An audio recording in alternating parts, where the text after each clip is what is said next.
गोरखपुर से एक बड़ी खबर है। यहां बीजेपी के सांसद रवि किशन को फिर से धमकी मिली है। जान से मारने की धमकी उन्हें दी गई है। लॉरेंस बिश्नोई गैंग का नाम लेकर धमकी दी गई है और फोटो पर बाकायदा क्रॉस का निशान बना दिया गया है। रवि किशन के अलावा पंडित प्रवीण शास्त्री और विधायक प्रदीप शुक्ला को भी धमकी दी गई। अपने दर्शकों को हम बता दें कि गोरखपुर के कथावाचक पंडित प्रवीण शास्त्री को भी फोन पर धमकी दी गई है। सांसद रवि किशन को भी एक बार फिर से धमकी दी गई और बाकायदा एक ऐसी तस्वीर जारी की गई जिस पर क्रॉस का निशान लगा दिया गया। लॉरेंस बिश्नोई गैंग का नाम सामने आ रहा है, उसी के नाम से यह धमकी दी गई है।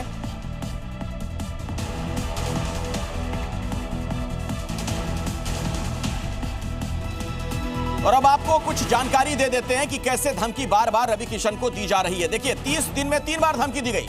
रवि किशन के कितने दुश्मन? सवाल तो अब यह है।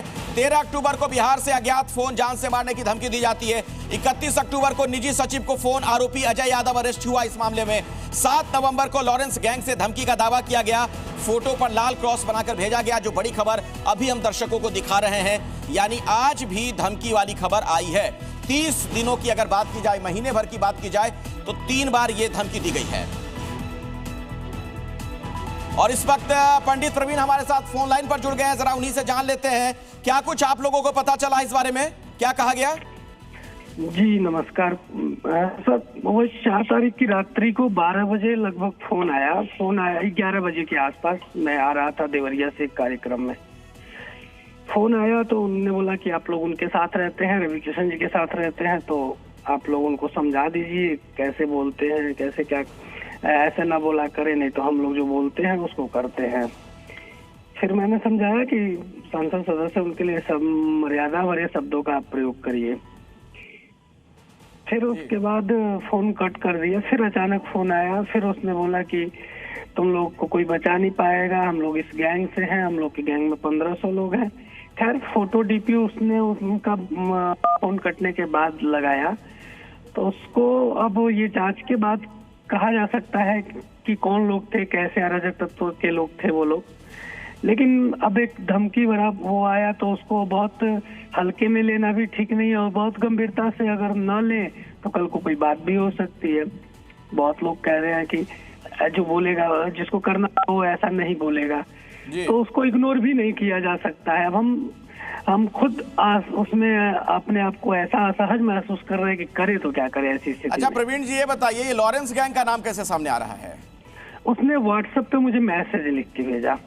तो मुझे जहाँ तक जानकारी है कि बिश्नोई गैंग की जो बात आती है समाज में, तो वो धर्म के खिलाफ या देश के खिलाफ बोलने वालों पे आती है। हम लोग तो एक धार्मिक व्यक्ति हैं, हम लोग एक सामाजिक व्यक्ति है, तो इसमें हमको कुछ ऐसी मतलब सच्चाई इस तरह से नहीं लग रही है कि हम लोग तो धार्मिक कार्य करते हैं, तो हम लोग या हमसे क्या दुश्मनी है।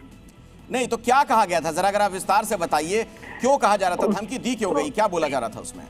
वो धमकी में तो जिक्र जो हुआ वो खेसारी को लेके हुआ कि खेसारी को ऐसा उल्टा सीधा क्यों बोल रहे हैं, बिहार में वो लोग, बिहार में ऐसा बोलेंगे तो नहीं आ पाएंगे और उनको समझा दो। अच्छा, ऐसा ही जिक्र किया।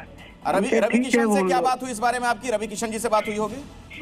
हमने उसी दिन रात में मैसेज उनको किया कि भैया ऐसी ऐसी धमकी आ रही। उन्होंने बोला कि आप इसी समय पुलिस स्टेशन जाइए।